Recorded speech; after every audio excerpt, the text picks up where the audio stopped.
You're ready to be a homeowner, but how long does it actually take to buy a home? The home buying process can be overwhelming and confusing. So, where do you start? Let's go over a detailed timeline of how long it takes to buy a home. Now, first, timelines can vary by area, real estate agent, and your individual situation. I think the bare minimum is about 6 months from starting the process to moving into your new home. A year out isn't too early, in my opinion.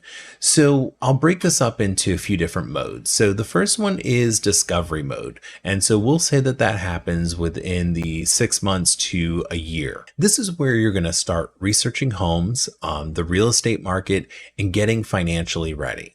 Talking with a lender might be a good idea. Maybe get estimates without having to pull your credit if you're able to. There are mortgage loan estimators and affordability calculators that you can check out. These can be inaccurate. There are many variables there. You're going to want to find out how much property taxes are in the area that you live in. Get an estimate on insurance costs, all that kind of stuff. You really want to start to find out. You don't necessarily need to get a pre-approval at this point. In discovery mode, we're just trying to figure out if there's anything that needs attention. Do you need credit help, paying anything off? Any savings goals that you should look at? Do you need to avoid any big purchases like cars, things like that? Consulting a lender or two or three can help you answer these questions. It's a case-by-case basis. Research homes. So where do you want to live? You'll want to figure out your price point, all that kind of stuff. You can go on realtor.com, Zillow, any place that has houses, and you can start searching. You can go to open houses. Now, just so you know, if you go to an open house, you might be asked to give your contact information. And basically what's happening is the real estate agent, they're trying to convert you into one of their clients. So that's just something to know. You can go to new construction homes and check that out. Now, if it's a new construction community, usually like a national or regional builder, they may have you register with the builder. And if you were to buy a home in that community, you may not be able to use a realtor, aka the builder won't pay the agent because you already registered with them and not through your agent. Another thing you can do is start talking to real estate agents. You can talk to multiple people, find out who's the best fit. You can get recommendations from friends, family, Google, social media. You can pretty much go anywhere and find a real estate agent. I have a link in the description for you to set up a meeting with me to find an agent for you in your area if you're interested. Now, some things when you're trying to find an agent, you want to figure out compatibility, okay? So schedule. Do they work on the evenings, weekends? Basically, do they work when you're going to be wanting to looking for homes? You also want to find someone with a personality that works with yours. So you'll be spending quite a bit of time with your realtor. So making sure you get along, especially in stressful situations, is really important. Also, what's their communication style and their form of communication? Do they like to do text, phone call, email, all that kind of stuff? When talking with a realtor, when you're, thinking of hiring them, they may do what's called a buyer's consultation. And this is when they basically explain their whole process, maybe their communication style, all the kinds of stuff that we just kind of went over.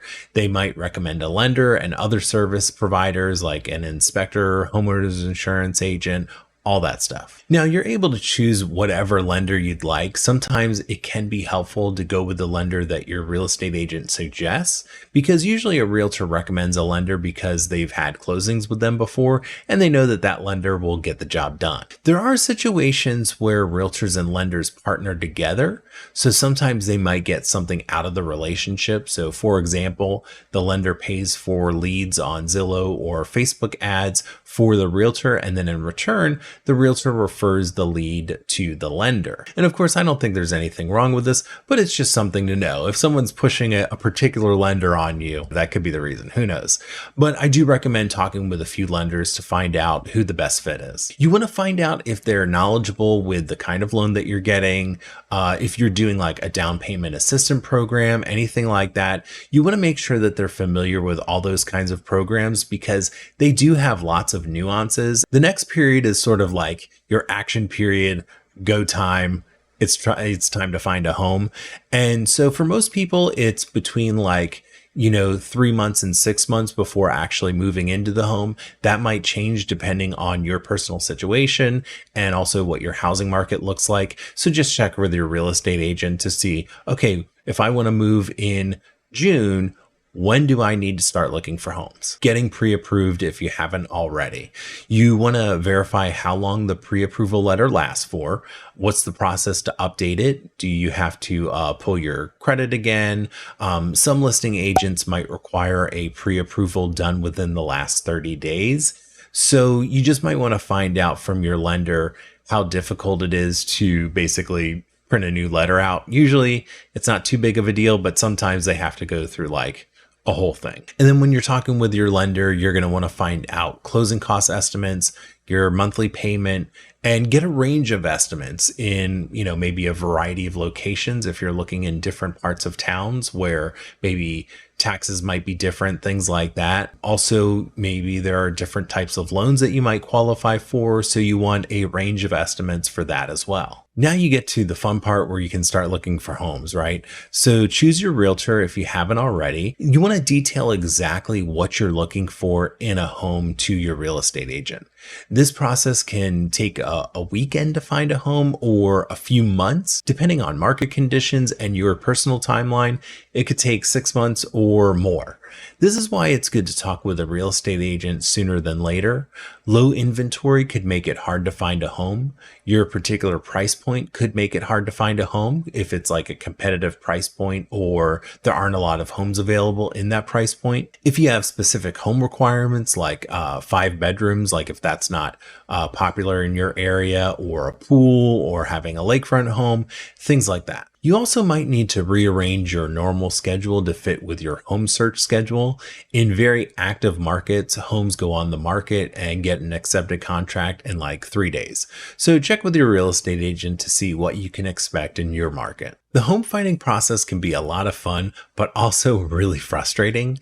Sometimes buyers are looking for their dream home, which I totally get. But with anything, I think if you go into the process with an open mind, it could make it a little easier to find a home that will work for your situation. Of course, I'm not telling you to just buy anything. You just want to give yourself enough time to buy a home if you know that you're looking for something very specific, especially in a market with low inventory and that's very competitive. Now we'll get into the next process, or the next stage is escrow process, which is normally about 30 to 45 days. This can vary, just check with your real estate agent. So you have an accepted contract. Usually your lender will require about 30 to 45 days to secure financing. And your lender is also another person you can talk to about like how long will the escrow process be. This could take longer, especially with national or regional banks like Bank of America, Chase, things like that. But again, just talk with your lender, find out. The escrow process kind of has its own timeline.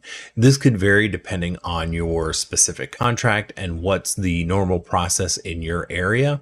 Within the escrow process, you have the escrow deposit, which is due in 3 days in my area. It could be completely different where you're from. Then there's the inspection period. That's the time that you have to be able to hire an inspector and have them inspect the home. How long the inspection is will vary depending on your contract. In my area, it's usually anywhere between 5 and 15 days. I think the average is probably about 7 to 10 days. This will vary and it's all negotiable. The inspection period can also be extended if there's something that's found during the inspection and further inspection is needed. You may opt to extend the inspection period so you can do further due diligence on whatever the issue is. You're also going to apply for a mortgage. In my area, you usually have 5 days after both parties have signed the contract for the buyer to apply for the mortgage. During this time, you can contact multiple lenders to get estimates and find out what'll work best for you. Then there is the appraisal, financing, clearing title, permit search, municipal lien search. And I go into more detail about all those things in my free buyers course that I have. The link is in the description. Now, there are some potential issues that could come up during the escrow period. So, like I kind of mentioned before, inspection issues. So, if something needs to be repaired, that could push back the closing depending on what exactly needs to be fixed.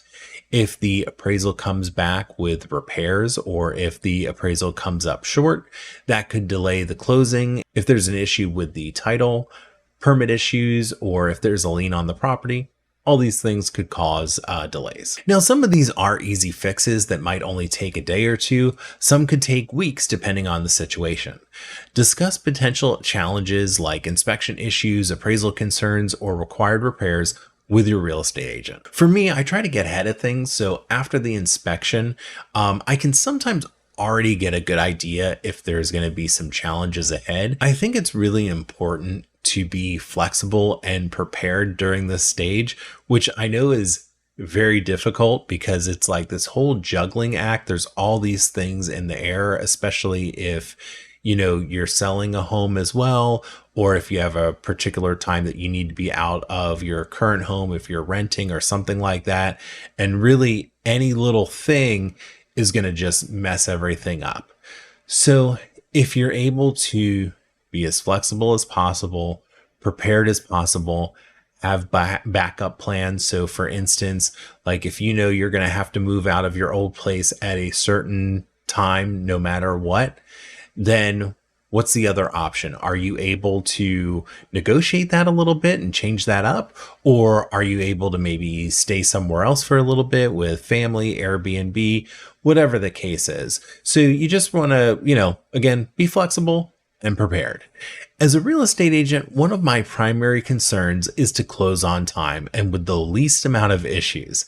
I also try to communicate with my buyer to make sure they're informed throughout the whole process. So I try to alert my clients if I see any red flags or anything that could potentially delay the closing, because hopefully if we see something earlier than later, then we can avoid all that backup plan stuff and like Airbnb stuff, which is such a pain. So yeah, that's what I'm trying to do. And a real estate transaction, it can be really stressful.